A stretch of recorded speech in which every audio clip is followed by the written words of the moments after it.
ठीक है। जब आपके सामने कोई सवाल आए, अटैक करने का तरीका क्या है, उसमें वो शब्द देखो कि जो आपको नोट्स में बताए गए हों। जैसे मैं आज आपको जब मैं इंटरमीडिएट वैल्यू थ्योरम समझा रहा था तो मैंने बोला एटलीस्ट 1 वाले शब्द पे फोकस करो, इसकी लैंग्वेज यहां से पकड़ में आती है, ठीक है, ऐसा।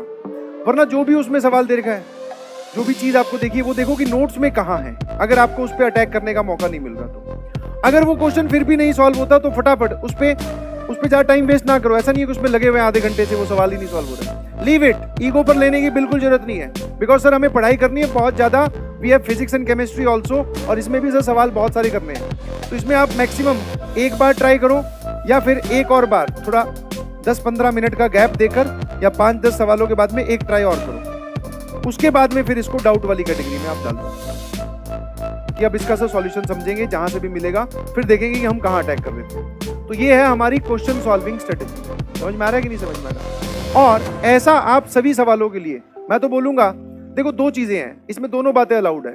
टाइम बाउंड भी आपको रहना है और टाइम बाउंड नहीं भी रहना।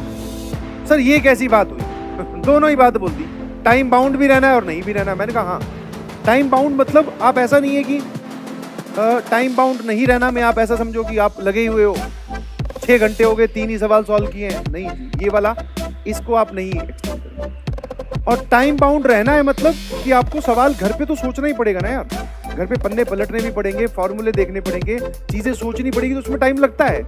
और अगर ये टाइम आप अभी घर पे लगाओगे तब जाके एग्जामिनेशन में वो टाइम कम होगा, तब जाके जो तुम्हारा सवाल है ना कि सर आपको कैसे पता चलता है, देखते ही ये करना है, क्योंकि आपने उन सवालों को घर पे टाइम दिया है, इसलिए। समझ पा रहे हो? आपने टाइम दिया, उसको समझा है, पन्ने पलटे हैं, आपने देखा कि अच्छा ये नहीं हुआ, इसके ना होने का कारण ये था। हमेशा कारण के पीछे भागिए कि क्यों नहीं आपसे सॉल्व हुआ। बाकी लोग तो सॉल्व कर गए कि मुझसे क्यों नहीं सॉल्व हुआ, अच्छा ये कारण था। अब वो कारण चाहे बहुत छोटा हो, सिली मिस्टेक हो, कैलकुलेशन मिस्टेक हो, प्रिंटिंग एरर हो, आपने सवाल ही गलत समझा, आपको लैंग्वेज ही समझ में नहीं आई, कोई सा भी एरर हो, उसको ध्यान रखो कि भैया एक ऐसी क्रिटिकल लैंग्वेज आई थी सवाल में जिसकी मुझे हवा ही नहीं लगी ये पूछ क्या रहा है, तो उस सवाल को ध्यान रखो। समझ में है ना? तो टाइम बाउंड का मेरा मतलब है कि ऐसा नहीं है कि आप एक्सट्रीम टाइम डिवोट कर रहे हैं, उतना हमारे पास है नहीं सर। और टाइम बाउंड आपको नहीं रहना मतलब आप थोड़ा बहुत तो थॉट प्रोसेस दोगे ना भैया सवाल को, कि हाँ ये कहाँ करवाया है, कैसे अटेम्प्ट करना है, सर ने क्लास में कहाँ बताया था, वहां पहुंचना है। ठीक है, तो दोनों ही बातें, टाइम बाउंड रहना भी है और नहीं भी रहना। समझिए कि नहीं?